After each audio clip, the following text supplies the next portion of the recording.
Misy miantoka mahafahasalaman'olobe aminareo any? Amin'ny ankapobeny edy miaraka amin'ny famille feky miantoka izy famille foy. Dia akao aminao manokagna tianao tazomina aminareo fa olobenareo sa alefa amin'ny toerana fitaizana ireo hoe amin'ny maison de retraite na karahan'ireny?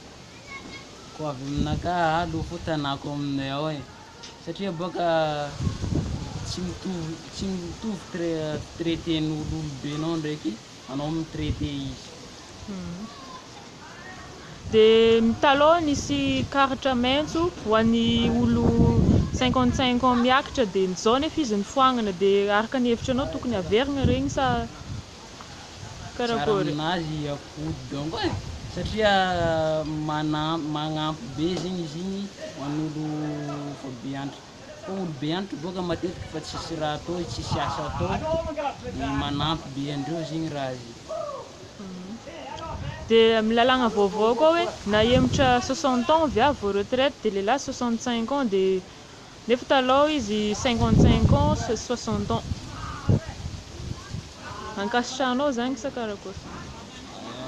Koa avy aminahy aleo fo apody amin'ny taloha satria ny amin'ny fiainana zao ty olo fa mora antitra, malaky antitra. Dia fanampiny koa mba hamezana place les jeunes zegny satria ndraiky asa fitadiavagna asa amizao fa sarotra dia mba hamezana place igny les jeunes mba mandeha koa fa antitra le olo mba mandeha. D'accord, merci.